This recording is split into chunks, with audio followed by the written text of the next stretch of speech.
하나님을 사랑하시면 우리 다 같이 아멘 하십시다. 네. 21세기를 살아가는 현대인들처럼 질문을 많이 가진 사람은 없는데 그 응답은 오직 하나님만 하실 수 있는 어려운 것이라고 하는 것 우리 잘 알고 있습니다. 이번 주일부터 앞으로 4주 동안 인간의 질문에 대한 하나님의 응답에 관한 설교를 연속으로 제가 드릴 텐데 잘 들으시면 우리 모두에게 큰 은혜가 될 줄로 믿습니다. 그리고 요한은 요한복음서에 7가지의 기적을 먼저 기록을 했습니다. 그리고 이 기적들 모두는 예수 그리스도에 관한 중요한 메시지가 담겨져 있습니다. 요한이 기록한 그 메시지의 내용은 단순히 기적과 표적을 보여주기보다는 예수님을 구세주로 살아계신 하나님의 아들로 믿으면 영생을 얻게 될 것이라고 하는 것을 전략적으로 강조하고 있는 것을 볼 수가 있습니다. 예수님께서 이 세상에 오신 목적은 단순히 여러분을 먹이고 여러분을 입히고 여러분을 치료하시는 기적을 베풀기 위해서 방문객으로 오신 것이 아닙니다. 죽어가는 여러분과 저 그리고 우리의 영혼을 구원하시기 위해서 우리들의 삶의 주인으로 오셨다라고 하는 것을 우리는 깨달아야 된다라고 하는 것입니다. 여러분과 저 그리고 우리 모두가 진정한 성도라면 기적을 지나서 우리는 반드시 예수를 구세주로 우리의 삶의 주인으로 만나야 하고 그분을 믿어야 하고 그분을 영접하라는 것이 성경 말씀의 명령이라고 하는 것입니다. 사실 예수님은 사람들의 의심에 대한 하나님의 응답입니다. 그럼에도 불구하고 모든 인간의 절망적 의심은 하나님을 찾는 절대적인 계기가 될 수가 있다라고 하는 것입니다. 의심은 문제와 장애를 보는데 믿음은 문제와 장애의 해결과 나아갈 길을 우리들에게 보여주고 있습니다. 의심은 캄캄한 밤을 봅니다. 그러나 믿음은 밝은 대낮을 보게 합니다. 의심은 밑을 내려다보게 합니다. 그러나 믿음은 위를 바라보게 합니다. 의심은 질문을 하고 믿음은 답변을 하게 합니다. 따라서 저는 여러분 모두가 강한 믿음을 소유하시기를 주님의 이름으로 축원합니다. 오늘 본문인 요한복음 4장 46절부터 54절까지의 내용을 보면 어느 왕의 신하가 예수님께서 과거에 물로 포도주를 만든 가나로 오신다는 소식을 듣고 예수님께 와서 내 아들이 죽게 되었으니 살려주옵소서라고 애걸하는 모습이 기록되어 있는 것을 우리는 볼 수가 있습니다. 이 사람은 권력도 명예도 재물도 많았을 것이므로 세상의 명의를 다 초청하여 자기 아들을 살펴보아도 자기 아들 하나를 고칠 수가 없는 곤경에 빠져 있었다고 하는 것입니다. 그런 와중에 이 사람은 일개 목수에 지나지 않는 예수님께서 물로 포도주를 만들었다고 하는 놀라운 소식을 듣고 이런 사람이라면 자기 아들을 고칠 수 있겠구나라고 막연한 기대를 하고 예수님을 찾아왔다고 하는 것입니다. 여기서 우리는 인간의 절망이 하나님을 찾는 결정적 계기가 됨을 발견할 수가 있게 되는 것입니다.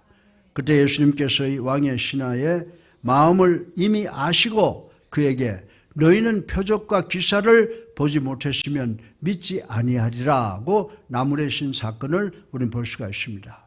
그 말을 들은 신하는 주여 내 아들이 죽기 전에 내려와 주옵소서라고 애걸을 하고 있습니다. 그때 예수님께서 가라 내 아들이 살았는지라 라고 하셨는데 이 왕의 신하는 예수님에 대한 소문을 듣고 예수님께 병들어 죽게 된 아들을 고쳐달라고 부탁하였으나 주님의 말씀을 그대로 믿고 집으로 돌아갔다고 하는 말씀이 성경에 기록되어 있습니다. 그런데 집으로 돌아가다가 도중에 자기 집 종들을 만나고 그들로부터 아이가 살아났다라고 하는 소식을 들었습니다.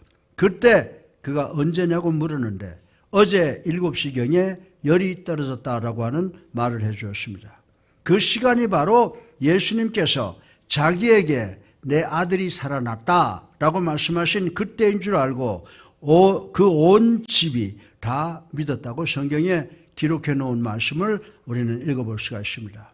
그러나 이 사람이 아들의 완쾌를 자기 눈으로 확인하기 전에 가졌던 믿음의 세 단계를 우리는 생각을 해봐야 된다라고 하는 것입니다. 오늘 설교 본론의 첫 단계로 이 사람의 믿음은 2차 정보에 의한, 다시 말해서 간접으로 전해드는 믿음의 한계가 있음을 생각을 해보겠습니다. 우리 다 같이 46절, 47절을 한번 읽어보겠습니다. 예수께서 다시 갈릴리 가나에 이르시니 전에 물로 포도주를 만드신 곳이라.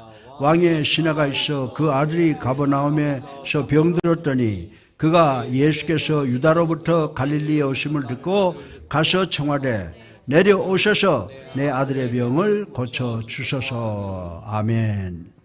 이 말씀을 보면요, 내려오셔서 내 아들의 병을 고쳐주소서라고 한 말이 있는데, 내려오셔서라고 하는 원어의 단어의 의미는 반신반의했다라고 하는 의미를 갖고 있다고 기록을 하고 있습니다.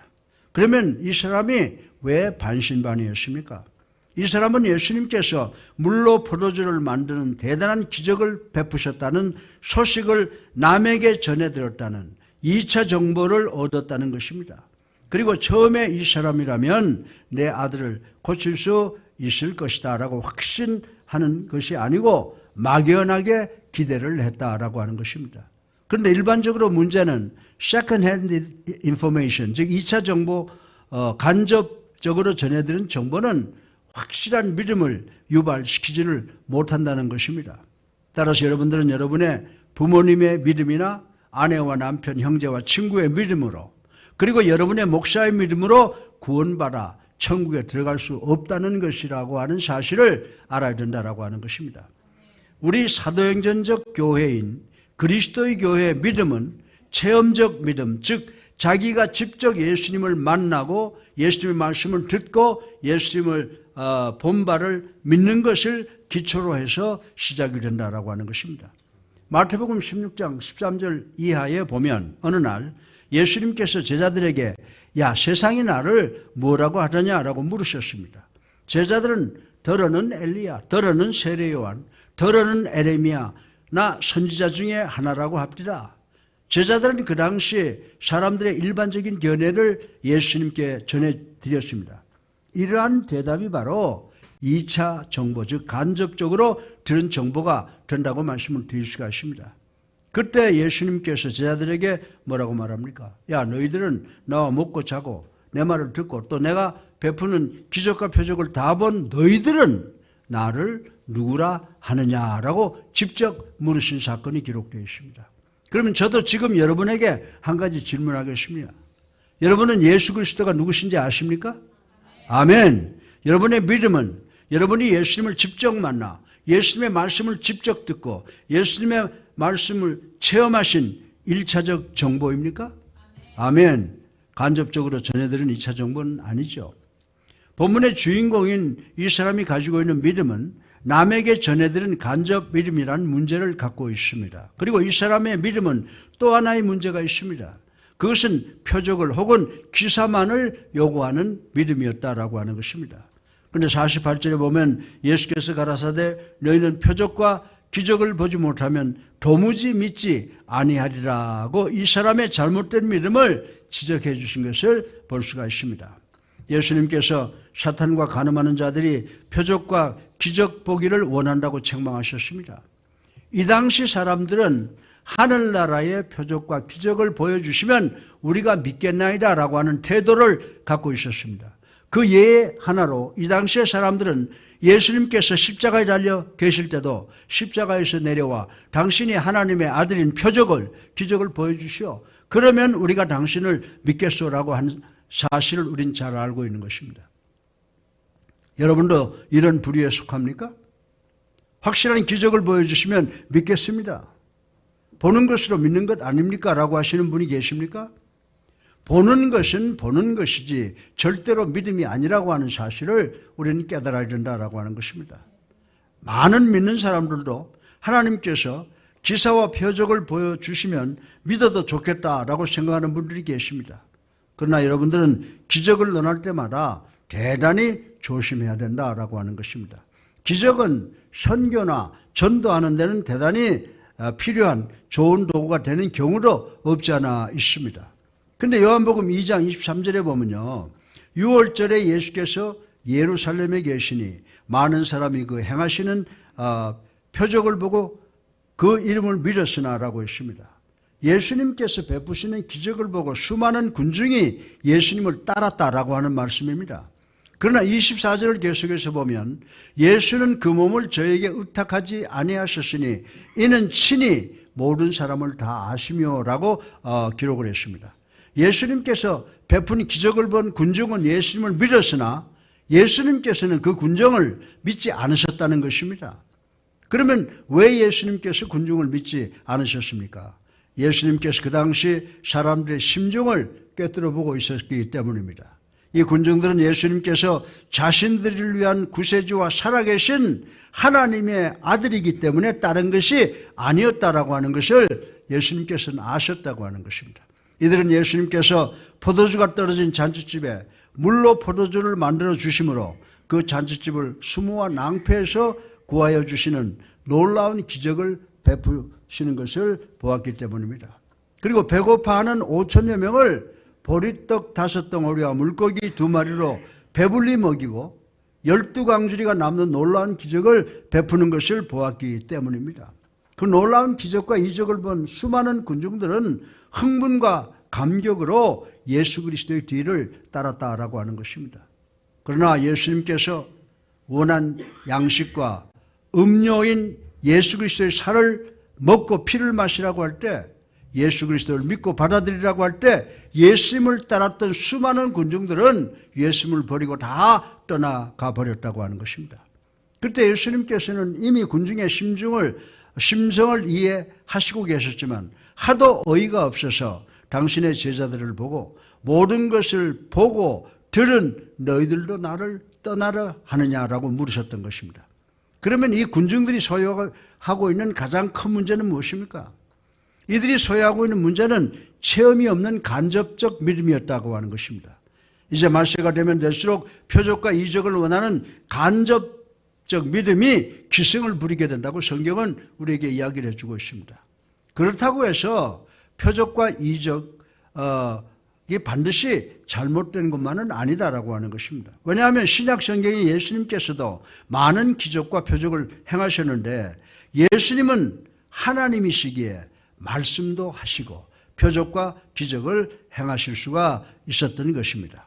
그러나 우리들이 하나님께 표적을 달라 기사를 보여달라는 요구는 하나님을 모독하는 행위라고 하는 것을 우리는 알아야 됩니다. 왜 그런지 아십니까? 하나님, 저는 당신의 인품을, 당신이 하시는 말씀의 약속을 믿지 못하겠습니다.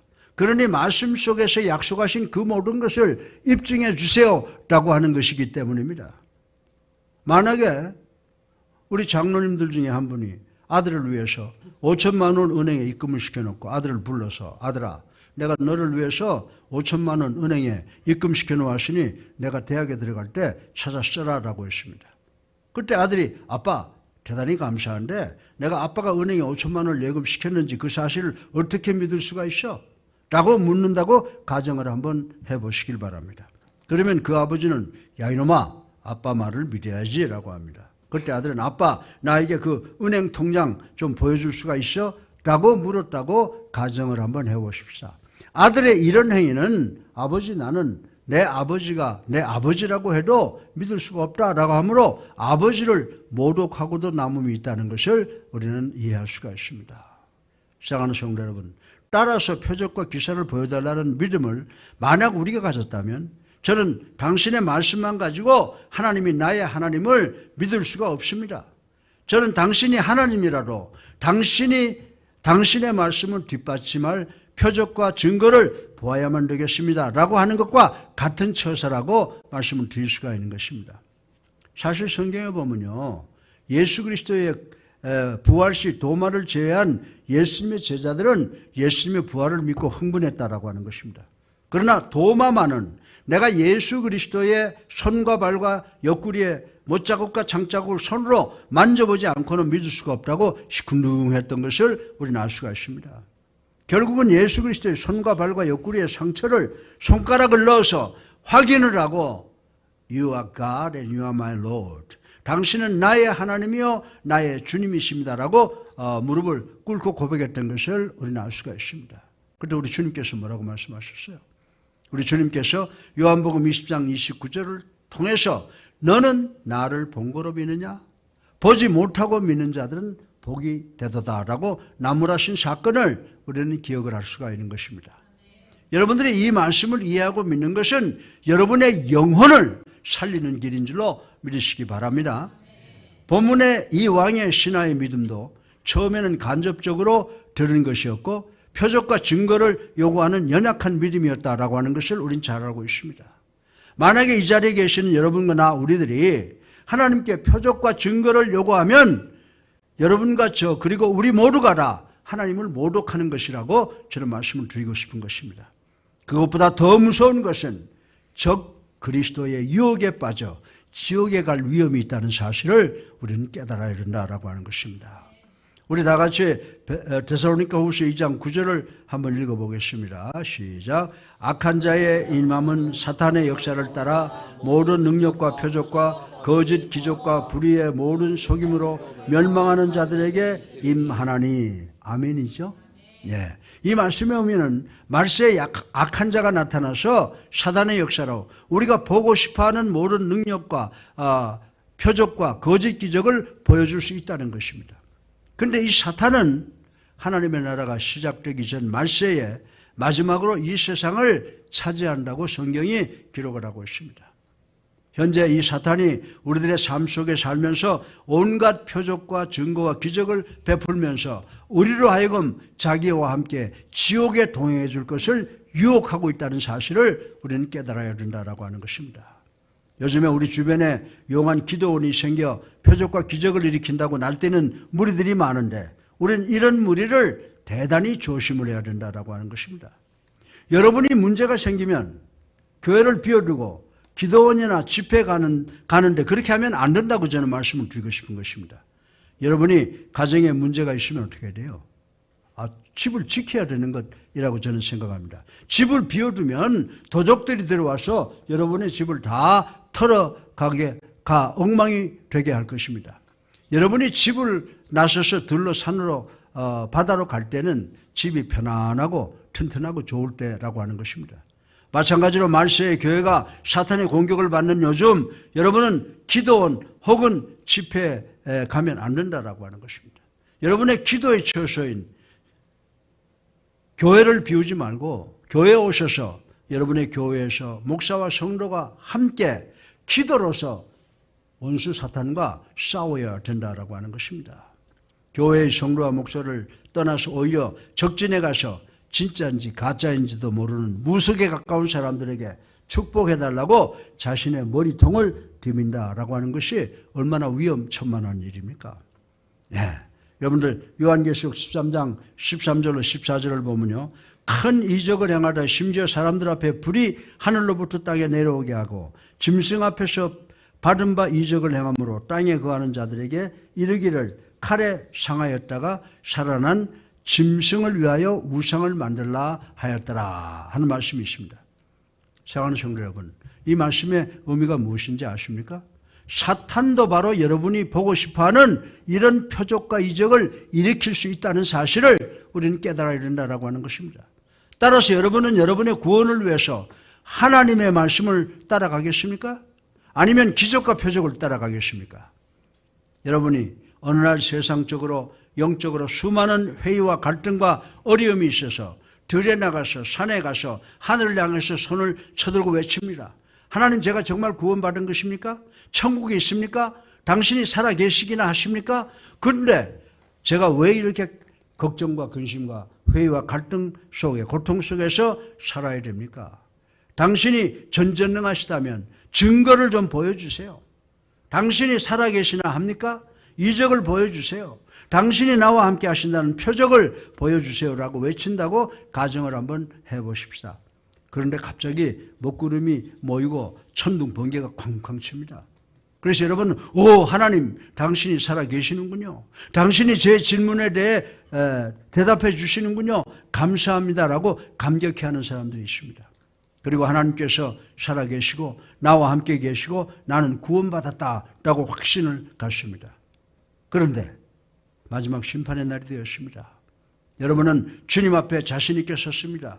주님께서 오 착하고 충성된 종아, 내가 너에게 생명의 멸관을 씌워주고 오른쪽에 서게 하리라 라고 하실 줄 알았습니다. 그런데 뜻밖의 하나님께서 나는 너를 도무지 알지 못하노라 라고 하면서 왼쪽으로 쫓아버리십니다. 그때 여러분은 하나님 잠깐만요. 아무 날 아무 시에 아무 들판에서 아무 산속에서 제가 구원의 확신을 위해서 하나님께 표적을 보여달라고 목이 터지라고 했을 때 표적을 보여주시지 않았었습니까? 그런데 저를 도무지 모르신다니요. 이것은 천부당 만부당 한 것입니다 라고 울부짖습니다. 그때 한쪽에 쭈그리고 있던 사탄이 뭐라고 그러는지 아세요? 이 바보야, 그것은 하나님이 아니라 나야, 나 바보야 라고 합니다. 내가 너를 속였어 라고 합니다. 사랑하는 성도 여러분, 따라서 여러분이 하늘로부터 오는 불과 빛을 요구하면, 표적과 증거와 기적을 요구하면 하나님만을 모독할 뿐만이 아니고 여러분 자신의 영혼을 살해하는 경우가 된다는 것을 깨달아야 된다라고 하는 것입니다. 본문의 주인공인 이 사람의 믿음은 2차 정보에 의한 간접적 믿음으로 단순히 표적과 기적을 요구하는 대단히 연약하고 위험천만한 믿음의 단계였을 것을 생각할 수가 있습니다. 그러나 이 주인공은요, 내 아들이 살았다라는 우리 주님의 말씀을 확실히 믿고 집으로 돌아가므로 온 가정이 우리 주님을 자신들의 구세주로 살아계신 하나님의 아들로 믿고 자신들의 삶의 안내자로 모시는 완벽한 영적 관계를 성취한 모습을 우리에게 보여주고 있다라고 하는 것입니다. 우리는 언제든지 우리의 생명의 주권은 하나님 앞에 하나님께 있음을 믿고 하나님의 뜻과 섭리를 쫓아 살며 하나님께서 허락하신 우리의 삶을 충실히 살아가시는 우리 모두가 되시기를 주님의 이름으로 축원합니다. 두 번째 단계로 본문의 주인공은 처음에는 예수님에 관해서 간접적으로 전해 듣고 아들의 병이 치료되는 표적과 기사를 보기를 원했으나 생명의 주권자이신 예수님을 만나고 주님의 말씀을 듣고 주님의 말씀을 믿는, 그리고 주님의 말씀에 순종함으로 예수 그리스도는 바로 인간들의 질문에 대한 하나님의 응답임을 믿는 데까지 발전하는 것을 생각을 해보겠습니다. 우리 다 같이 50절을 한번 읽어보겠습니다. 시작. 예수께서 가라사대 가라 내 아들이 살았다 하신대 그 사람이 예수의 하신 말을 믿고 가더니. 아멘. 이 말씀의 의미는 여러분은 하나님의 말씀을 믿어야 된다는 것입니다. 여러분 중에 목사님 말씀을 믿어야 되는데 저는 믿지 못하겠습니다, 그것이 저의 문제입니다 라고 하시는 분이 없지 않아 있을 것입니다. 그런데 그런 분에게는 제가 한 말씀 드릴게요.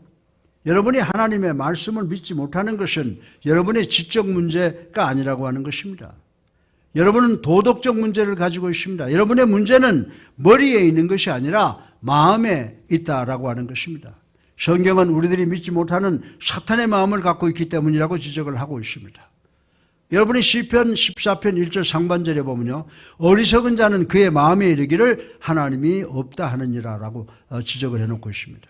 따라서 여러분이 믿지 못하는 것이 아니라 믿지 않는다는 사실을 깨달아야 된다라고 하는 것입니다. 왜냐하면 주님께서 우리 모두에게 믿음을 주셨기 때문입니다. 따라서 우리가 해야 되는 일은 단지 예수님을 우리의 구세주로 살아계신 하나님의 아들로 믿고 영접해야만 된다라고 하는 것입니다. 예수 그리스도께서는 이 세상에 모두에게 믿음의 세계로 들어올 수 있도록 해주셨습니다. 여러분이 믿기로 결단하면 믿을 수 있다고 하는 것입니다. 믿지 못하는 것은 하나님께 불순종이요, 이 세상에서 가장 큰 죄가 된다고 성경은 가르쳐주고 있습니다. 여러분이 믿기를 원하여 결단하시면 하나님께서 오늘 당장 여러분으로 하여금 믿게 하실 것입니다. 오늘 본문의 주인공인 이 사람은 주님을 만났습니다. 주님의 그 말씀을 하나님의 말씀으로 알고 믿었다고 하는 것입니다. 그러면 믿음의 대상은 무엇입니까? 그런데 이 믿음의 대상은 하나님께서 무슨 표적이나 기적을 일으키셨는가가 아닙니다. 우리가 기억해야 되는 것은 본문의 신하는 자기 아들이 완쾌된 것을 눈으로 확인 전에 듣고 믿었다고 하는 것입니다. 이 사람은 자기 아들이 완쾌되었다는 그에 따른 표적과 증거를 보지 않았습니다. 그러면 무엇을 갖고 믿었습니까?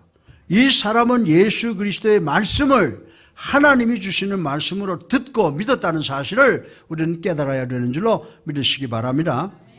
그래서 50절에 보면 예수님께서 뭐라고 말합니까? 돌아가라, 내 아들이 살았느니라 라고 하십니다. 이 사람은 이제 예수 그리스도의 인격과 성품, 특성 그리고 능력, 예수 그리스도의 본질에 완전히 정복이 되었다라고 하는 것입니다. 이 사람은 더 이상 표적과 증거와 기적을 요구하는 단계에 있지 않았습니다. 그러면 믿음의 정의는 무엇입니까? 예수님께서는 우리를 창조하실 때 당신의 형상으로 창조하셨다고 성경에 분명히 기록해 두었습니다.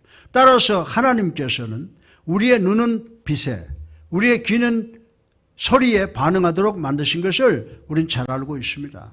그러나 하나님께서 우리 인간의 영혼은 우리 예수 그리스도의 인품과 성품과 특성 그리고 하나님의 본질에 대해서 반응하도록 창조하셨다는 사실을 우리는 믿어야 된다라고 하는 것입니다. 우리는 그리스도의 표적과 기적 때문에 하나님께 반응하는 것이 아닙니다. 아멘? 전능하신 하나님의 성품과 그 능력과 본질에 반응하는 것이라고 성경은 우리에게 가르쳐주고 있습니다. 계속해서 50절 이하를 보면요, 이 사람은 아들이 살았다는 감격적인 주님의 말씀을 듣고 자기의 집으로 향해 가다가 마주오는 자기 집의 종들을 만나서 아들이 살았다는 소식을 듣게 되었습니다. 그런데 그가 만약에 주님의 말씀을 믿지 못했으면 가라고 하는 주님의 말씀에 순종하지 못하고 그 자리에 머물러서 주님께 우리 아들 살았다고 하는 표적이나 증거 좀 보여달라고 조르면서 그곳에 머물러 있었을 것입니다. 그러나 그는 아무 말 없이 내 아들이 살았느냐라고 할 때 주님의 곁을 떠났다고 성경에 기록이 되어 있습니다. 이 사람의 주님의 말씀에 대한 믿음이 이 사람의 순종을 통해서 명명백백하에 드러났다라고 하는 것입니다. 사랑하는 성도 여러분, 진정한 믿음은 항상 순종을 수반하게 되는 줄로 믿으시기 바랍니다. 로마서 16장 26절에 이제 나타나신 바 되었으며 영원하신 하나님의 명을 쫓아 선지자들의 글로 말미암아 모든 민족으로 순종케 하시려고 라고 말씀하고 있습니다. 그리고 야고보서 2장 26절에는 영혼이 없는 몸이 죽은 것 같이 행함이 없는 믿음은 죽은 것이니라 라고 행함이 없는 믿음은 죽은 믿음이라고 정의해 놓은 것을 우리는 볼 수가 있습니다. 교회에 앉아서 설교를 들으면서 열심히 기록하는 것만이 믿음이 아닙니다. 여러분은 하나님의 말씀을 잘 들어야 되고 하나님의 말씀을 확실히 믿어야 하고 그리고 하나님의 말씀에 절대 순종해야 되는 줄로 믿으시기를 주님의 이름으로 축원합니다. 여러분 중에 목사님 성경에 보면 믿음으로 구원받는다고 했는데 목사님 그 믿음과 행위로 구원받는다고 혼동하는 것 아닙니까? 라고 반론을 제기하고 싶은 분들 계십니까? 절대로 그렇지 않습니다. 여러분은 분명히 예수님을 그리스도 살아계신 하나님의 아들로 믿고 영접함으로 구원받았습니다. 그러나 cause and effect, 믿음은 원인이고 순종은 effect, 결론이라고 하는 것입니다. 반드시 원인인 이 믿음은 순종으로 그 결론으로 우리의 삶 속에 나타나야 된다라고 하는 것입니다. 여러분의 믿음의 순종의 열매, 즉 행위가 있습니까? 아멘. 없습니까? 그러면 여러분의 믿음은 불행하게도 죽은 믿음이라고 생각을 해야 됩니다. 따라서 오늘 본문의 주인공은 예수님의 가나에 오심을 간접적으로 들었습니다. 그러나 그는 직접 그리스도를 만나는 체험을 하고 하나님의 말씀을 믿고 하나님의 말씀에 순종했습니다. 그러나 잠깐 기다려 보시기 바랍니다. 지금부터 제일 중요한 부분이 등장을 합니다. 51절 이하에 보면 이 사람이 집으로 돌아가다가 자기 하인을 만나서 자기 아들의 완쾌 소식을 듣게 됩니다. 52절에 이 사람은 자기 아들의 병이 완쾌된 시간을 묻습니다. 그때 하인들은 어제 7시경에 열이 떨어졌다고 보고를 합니다. 그 이후의 상황이 53절에 기록이 되어 있습니다. 아비가 예수께서 내 아들이 살았다 말씀하신 그때인 줄 알고 자기와 그 온 집이 다 믿으니라. 아멘. 저는 이 말씀 속에 대단한 감동되는 요인이 있음을 깨닫습니다. 여러분들은 오늘 본문에서 자기 아들을 살려달라고 애걸 하다가 내 아들이 살았다라고 하신 말씀을 듣고 그가 아무 요구 없이 돌아갔습니다. 그리고 집으로 돌아가던 중 하인을 만나서 자기의 아들이 살았다는 소식을 들은 지 얼마 걸렸는지 아십니까? 장장 24시간이 걸렸다라고 하는 것입니다. 본문에 이 사람이 어디에 산다고 했습니까? 가버나움이라고 그랬습니다. 그리고 예수님께서 이 사람을 어디서 만났다고 했습니까? 가나라고 했습니다. 가버나움에서 가나까지 거리가 얼마인 줄 아십니까? 32km입니다. 이 사람이 이 거리를 걸어가면 7시간에서 8시간 정도가 걸린다고 합니다. 그런데 이 사람은 왕을 모시고 있는 사람이었습니다. 그래서 말을 타거나 마차를 타면 아주 신속하게 집으로 갈 수 있습니다. 그러나 어제 7시에 열이 내렸다는 말은 이 사람이 집을 떠난 지 만 하루가 걸렸다고 하는 기록입니다. 여러분에게 질문 하나 해볼까요? 여러분이 집을 떠날 때 여러분의 아들이 죽어가고 있다는 소식을 들었습니다. 그런데 어떤 사람이 여러분에게 당신 아들이 살아났다라고 했다고 가정을 한번 해보십시다. 그럼 여러분들 어떻게 하시겠습니까? 아마도 그 말이 사실인가 아닌가를 확인하기 위해서 말을 타든지 뭘 타든지 빨리 달려가려고 애썼을 것입니다. 어떻게 하든지 집으로 빨리 돌아가서 사실을 확인하려고 노력을 했을 것입니다. 아마 저 같아도 가능하면 빨리 가려고 안달 했을 것입니다. 그런데 그는 집에 가는데 거의 24시간이 걸렸습니다. 왜 그렇게 늦장을 부렸습니까? 그는 늦장을 부린 것이 아니라 예수님의 말씀을 듣고 믿었으므로 아주 느긋했다고 하는 사실을 우리는 오늘 본문을 통해서 발견할 수가 있는 것입니다. 이 사건은 성경에서 가장 큰 믿음을 나타내는 교훈적 사건이라고 저는 믿습니다. 할렐루야. 예. 이 말씀은 우리 성도들에게 가장 중요한 믿음의 내면적 요인을 가르쳐 주고 있습니다. 여러분은 하나님의 말씀을 들어야 되고 하나님의 말씀을 믿어야 하고 하나님의 말씀을 순종해야 되는 단계가 있다고 하는 것을 인식해야 됩니다. 그러나 더 중요한 것은 여러분은 하나님의 이 말씀 속에서 안식을 누려야 된다는 것을 믿으시기를 주님의 이름으로 축원합니다. 여러분이 말씀 안에서 안식하고 있으면 세상이 아무리 어렵고 고달프다고 해도 좀 더 나아지기 위해서 좀 더 잘 살기 위해서 오두방정을 떨거나 노심초사하지 않을 것입니다. 우리 주님께서 오심에 대하여 성경 말씀을 믿고 안절부절하지 않고 느긋하게 평안하게 기다릴 수가 있게 된다고 하는 것입니다. 시편 37편에 보면 세상이 아무리 험악하고 원수가 판을 쳐도 하나님 안에서 안식하라. 그리고 내 주님을 기다리라. 라고 하신 이 말씀을 우리는 기억을 해야 됩니다. 사랑하는 예수님께 성도 여러분, 세상이 어렵다고 해서 여러분의 영혼이 민망하고 두렵다고 해서 너무 조급해하고 불안해하면서 두려워 발을 동동 구르시지 마시길 바랍니다. 주님의 말씀을 듣고 주님의 말씀을 믿고 주님의 말씀을 순종하시면 되는 줄로 믿으시기 바랍니다. 그리고 주님의 말씀 안에서 안식하고 주님께 모든 것을 위탁하셔야 된다라고 하는 것입니다. 그러면 주님이 주시는 평안이 여러분의 마음에 임하게 될 줄로 믿으시기를 주님의 이름으로 축원합니다. 그러면 왜 예수님께서 이 사람과 함께 가서 그 아들을 살려주시지 않으시고 말씀을 하셨습니까? 대단히 중요한 말입니다. 여러분 이것을 반드시 기억하시기 바랍니다. 이 사람이 무엇을 가졌다고요? 이 사람은 주님께서 하신 말씀을 하나님이 주신 말씀으로 받았다고 하는 것을 우리는 알아야 됩니다. 자, 제가 주님의 축복이 필요합니다. 제가 기도의 응답이 필요합니다. 제가 실제적으로 기도 응답을 받기 위해서 주님께서 물리적으로 저와 함께 계셔야 되는 것입니까? 대답 한번 해보세요. 아니죠. 이 신하의 아들은 어떻게 했어요? 예수님과 그 아버지와의 34km나 떨어져 있었다고 하는 것을 우리는 잘 알고 있습니다. 그러나 우리 주님께서는 멀리서 단지 말씀 한마디로 그 소년의 병을 고쳐주셨다고 하는 것입니다. 마찬가지로 예수님께서 신체적으로 이 성전에 이곳에 우리와 함께 계시지 않습니다. 그러나 우리는 하나님의 살아 역사하시는 말씀을 갖고 있는 줄로 믿으시기 바랍니다. 성령이 우리와 함께 하신 줄로 믿으시기 바랍니다. 그리고 그 말씀이 성령이 우리와 함께 하심을 믿어야 된다라고 하는 것입니다. 사랑하는 성도 여러분, 이 성경책은 일반적인 책이 아닙니다.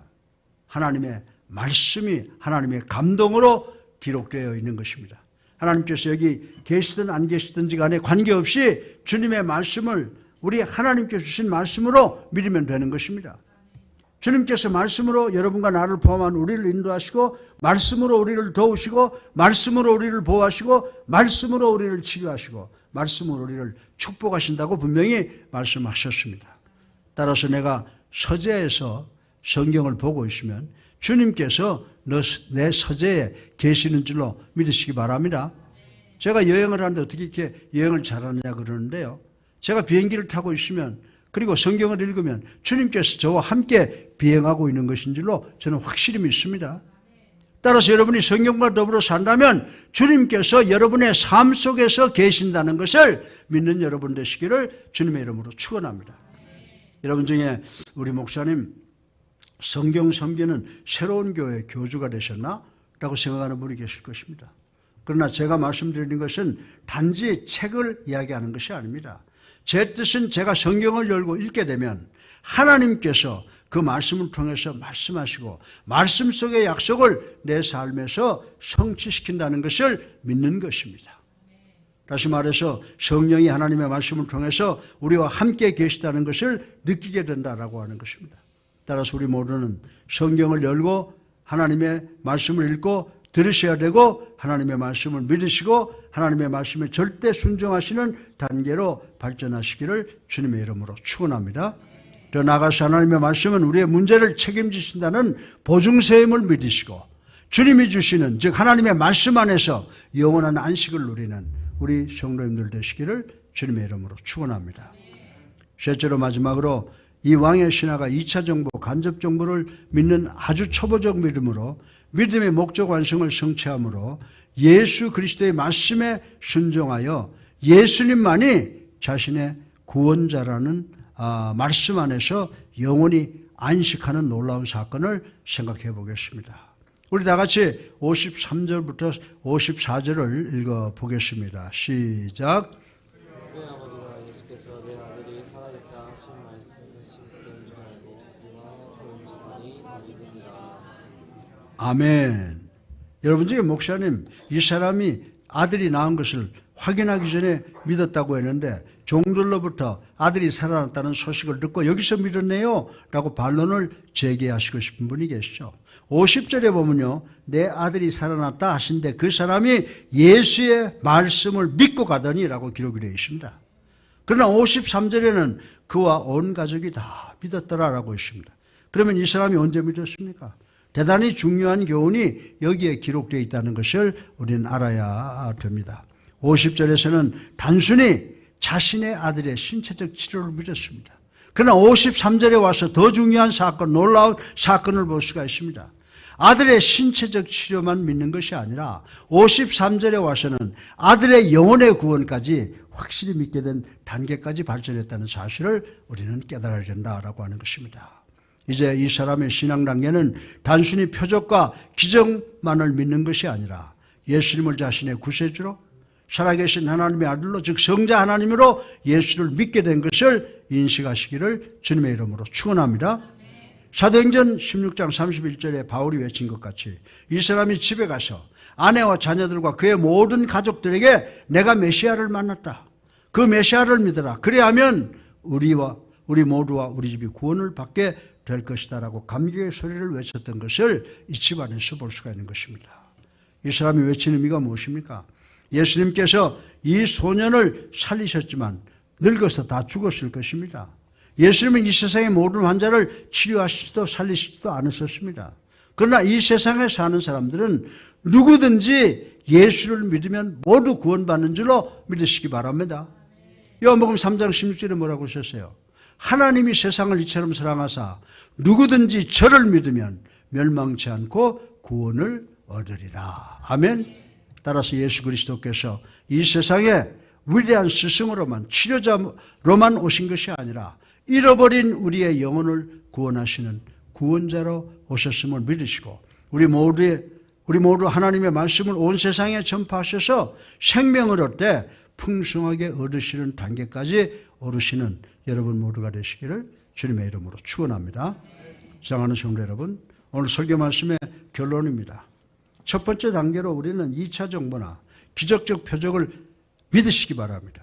그러나 우리는 기적과 표적을 초월하여 반드시 예수 그리스도를 만나는 믿음이 있어야 되는 줄로 믿으시기를 주님의 이름으로 축원합니다. 둘째 단계로 믿음의 궁극적 대상은 오직 예수 그리스도임을 믿으시고 예수님은 우리의 의심에 대한 하나님의 응답이심을 확신하고 우리를 위한 예수님의 생명의 주권은 하나님께 있다고 하는 사실을 믿어야 된다라고 하는 것입니다. 그리고 셋째로 마지막 단계로 여러분이 하나님의 말씀을 듣고 하나님의 말씀을 믿고 하나님의 말씀에 순종하면 예수님만이 여러분의 구원자이시라는 말씀 안에서 영원히 안식하시는 여러분들이 되시기를 주님의 이름으로 축원합니다. 살아계셔서 우리의 삶을 주관하시는 만복의 근원이 되신 아버지,